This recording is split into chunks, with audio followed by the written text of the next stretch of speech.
Pada pertemuan kali ini, saya akan menceritakan tentang bagaimana Abu Nawas menghadapi tuan tanah yang pelit yang berprofesi sebagai rentenir. Dikisahkan, Abu Nawas mempunyai tetangga seorang tuan tanah yang kaya raya. Hampir seluruh penduduk desa bekerja di perkebunannya. Namun tuan tanah tersebut mempunyai sifat pelit dan bakhil. Tak hanya itu, selain berprofesi sebagai tuan tanah, ia juga menjadi rentenir. Hal inilah yang membuat Abu Nawas resah selaku ulama sufi. Ia ingin membuat tetangganya itu bertaubat atas perbuatannya. Setelah merenung agak lama, akhirnya Abu Nawas menemukan ide yang cemerlang. Pada esok harinya, Abu Nawas menemui kawan-kawannya yang lagi tongkrongan di warung.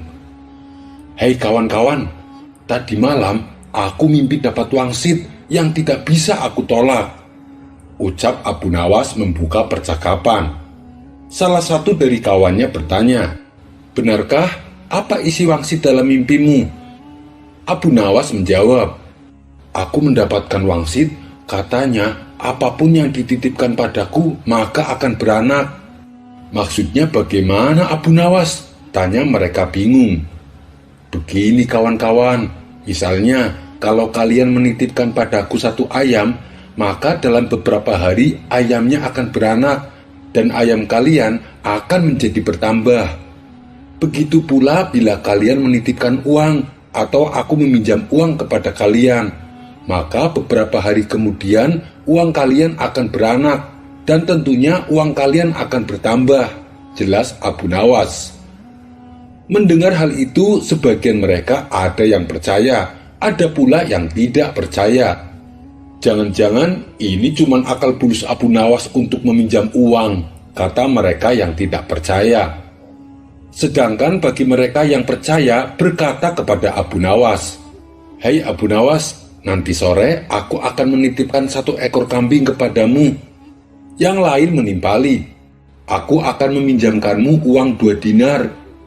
"Oh, silahkan dengan senang hati," balas Abu Nawas.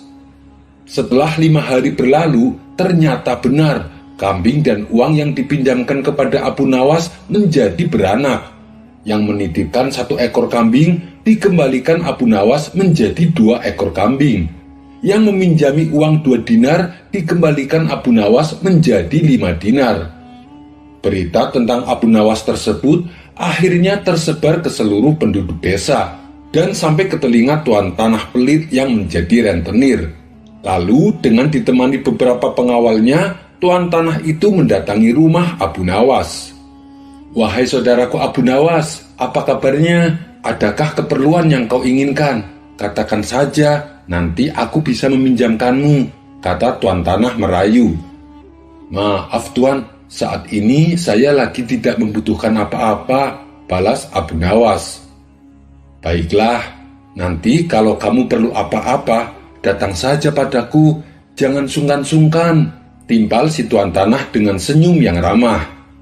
"Iya tuan, kapan-kapan saya akan ke rumah tuan," jawab Abu Nawas. Tuan tanah dan para pengawalnya pun pamit pulang meninggalkan rumah Abu Nawas.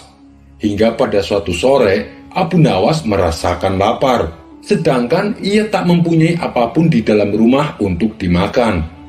Kemudian Abu Nawas mendatangi tuan tanah untuk meminjam 3 butir telur. Tentu saja dengan senang hati, si tuan tanah menyambut dan meminjamkannya kepada Abu Nawas. 5 hari kemudian, Abu Nawas mengembalikan telur tersebut. Di saat tuan tanah membuka bungkusan yang dibawa Abu Nawas, jumlah telurnya bertambah menjadi 5. "Kok telurnya ada 5, Abu Nawas?" tanya tuan tanah berpura-pura sembari tersenyum. "Loh, tidakkah tuan dengar kabar? Apapun yang saya pinjam pasti beranak," jawab Abu Nawas. Ia lalu menawarkan pinjaman-pinjaman lain kepada Abu Nawas. Namun Abu Nawas menolaknya dengan alasan sedang tidak butuh. Beberapa hari kemudian, Abu Nawas kembali mendatangi tuan tanah yang kaya raya itu. "Ada perlu apa wahai saudaraku Abu Nawas?" tanya si tuan tanah. "Saya ingin meminjam uang 1000 dinar tuan," jawab Abu Nawas. Sejenak si tuan tanah terkejut. Kamu serius, Abu Nawas? Itu jumlah uang yang sangat banyak, kata si tuan tanah. Iya, saya tahu. Kalau tuan keberatan, saya tidak akan memaksa. Saya akan cari orang lain saja, balas Abu Nawas. Tunggu dulu, Abu Nawas. Jangan terburu-buru. Siapa bilang saya keberatan? Saya kan cuma bertanya. Baiklah, saya akan ambilkan uangnya, ujar si tuan tanah. Ia kemudian mengambil uang 1.000 dinar dan meminjamkannya kepada Abu Nawas. Ini uangnya, wahai saudaraku, silahkan dibawa pulang, kata tuan tanah sambil memberikan uangnya. Abu Nawas pun pulang dengan membawa uang 1.000 dinar. Sementara itu, tuan tanah yang pelit tersebut berhayal. Tidak lama lagi, uangku akan bertambah banyak, ucapnya dalam hati kegirangan. Hari berganti hari, si tuan tanah merasa tidak sabar menunggu kedatangan Abu Nawas. Setelah 5 hari berlalu, Abu Nawas masih belum juga datang. Hingga tak terasa sudah berjalan 1 bulan, dan Abu Nawas tak kunjung datang ke rumahnya. Karena tidak sabar, si tuan tanah lalu mendatangi Abu Nawas dengan didampingi pengawalnya.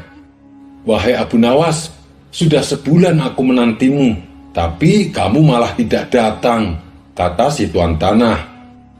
Oh iya, maafkan saya tuan. Sebenarnya saya akan ke rumah tuan, namun saya sangat sibuk. Tapi berhubung tuan sudah ada di rumah saya, sekalian saja ada yang mau saya bicarakan, kata Abu Nawas beralasan. Tidak apa-apa, wahai saudaraku. Silahkan, apa yang mau kau bicarakan, balas si tuan tanah. Begini tuan, uang yang tuan titipkan padaku 3 hari kemudian menjadi mati. Boro-boro bisa beranak, yang ada malah mati tak tersisa, kata Abu Nawas menjelaskan. Maksudnya bagaimana, Abu Nawas? Tanya tuan tanah tak mengerti. Uang yang tuan pinjamkan padaku mati semua, tidak tersisa sedikit pun, jawab Abu Nawas. Apa? Kamu mau mempermainkan aku ya? Mana ada uang bisa mati, bentak si tuan tanah. Saya sendiri juga tidak tahu tuan, tapi memang begitulah kenyataannya, balas Abu Nawas. Tak terima dengan hal itu, si tuan tanah lalu melaporkan Abu Nawas ke pengadilan. Ia menuntut supaya Abu Nawas dihukum pancung karena telah menipu dirinya dengan jumlah uang yang cukup besar.